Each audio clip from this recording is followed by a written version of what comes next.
Image copyright Reuters. Image caption: A boat found in November had bare light bulbs commonly used to attract fish at night. Mysterious ghost ships have been washing up on the western shores of Japan over the few past years, thought to be fishing vessels from North Korea. Many of the ships have only dead bodies or skeletons on board, but in recent months, several have been found with their desperate North Korean crew still alive. What are these ghost ships?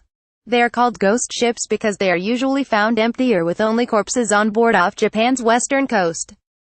In 2017, though, a number of ships have washed to shore with the crew still alive.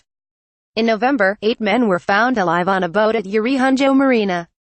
They said they were fishermen from North Korea who had gotten into trouble at sea. Another ship picked up by the Japanese Coast Guard was found to have 10 men on board. The boats are often rickety and very simple vessels with no modern engines or navigation instruments on board. Where are they from? With most of the boats washing up empty or only with dead bodies, it was initially not clear where they had come from, but some observers speculated they were North Korean fishing boats that had been searching for king crab, squid, and sandfish. Markings on some of the vessels, in Korean, indicated that they belonged to the North's military, which is heavily involved in the fishing industry.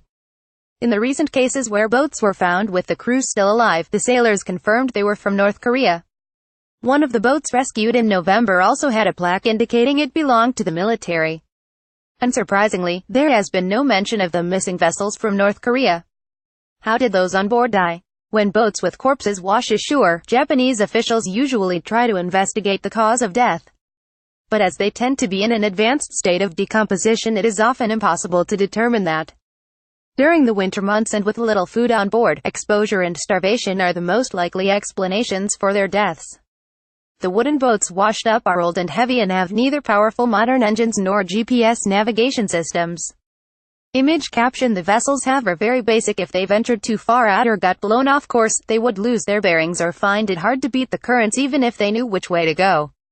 According to news agency AFP, 2017 has seen a record number of North Korean fishermen rescued alive, with more than 40 arriving so far this year.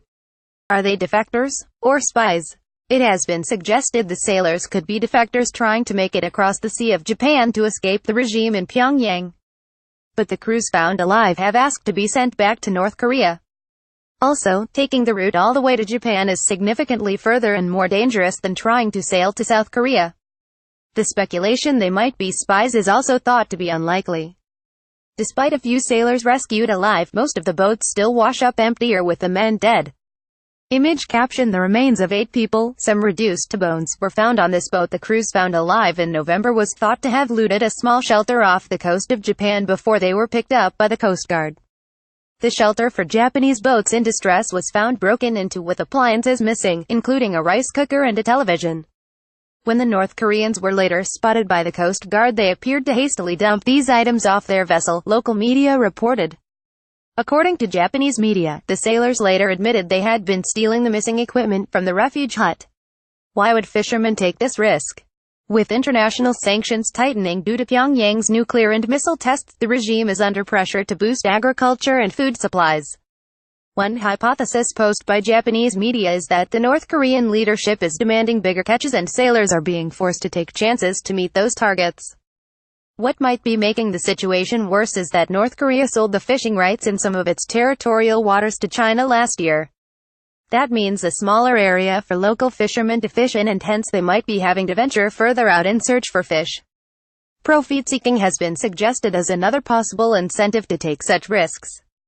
Image caption: Kim Jong-un has urged fishermen to increase their catch. It is common in North Korea for workers to keep some of the surplus they generate past the target set by the state. This quasi-capitalist system has been credited with improving production, analysts say. But this promise of some private surplus is also thought to drive people to take greater risks to improve their situation, which could well include taking desperate chances at sea.